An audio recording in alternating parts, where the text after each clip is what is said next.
Hoy mga didilis, Diyos ko, ang galing talaga ng timing nyo. Kagagawa ko lang at katatapos ang isang video. Eto, may good news na naman tayo.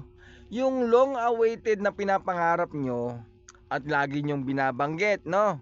Yung sinasabi nyong warrant of arrest, nasa na? No, yung sinasabi nyong Interpol nyo, nasa na? Yung ICC nyo, o nasa na? Ba't hanggang ngayon hindi pa hinuhuli ang ating dating presidente? Eto na. No, eto na mga didilis, yung matagal nyong pinapangarap. Diyos ko, ang gagaling nyo talaga. May sadilang demonyo talaga kayo. Lahat ng gusto nyong mangyari, nangyayari. No? Eto na yung pinapangarap nyong mangyari.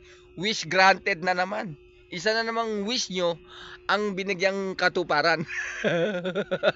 At ngayon, gigil na gigil kayo sa mga social media, mga didilis. No? Keso kung ano-ano nang pinagsasabi nyong kalokohan. At ano tong nababalitaan ko, eto na naman kayo. Gusto nyo naman ngayon mag people's power pa. Para saan? Para ipagtanggol yung pagkakamali ng ating dating Pangulo? Diyos ko naman, mga didilis naman. Hayaan nyo namang harapin niya yung kasong isinampa sa kanya. No? Ito na nga yung pagkakataon, mga didilis, di ba? Ito na yung pagkakataon para ipagtanggol naman niya yung sarili niya.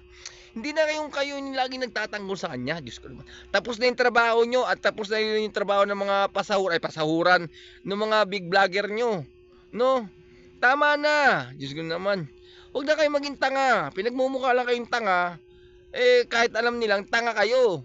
Diyos ko naman, wag na, itigil nyo na at hayaan nyo harapin ang ating dating Pangulo. Yung mga kasong yan, totally, nangyari naman yan yung panahon niya at yun yung pagkakamali niya kasi, no?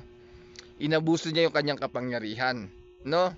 Ngayon kayo, talagang pinangangatawan nyo na yung magiging solid at tanga, no? Solid bobo tanga, I mean.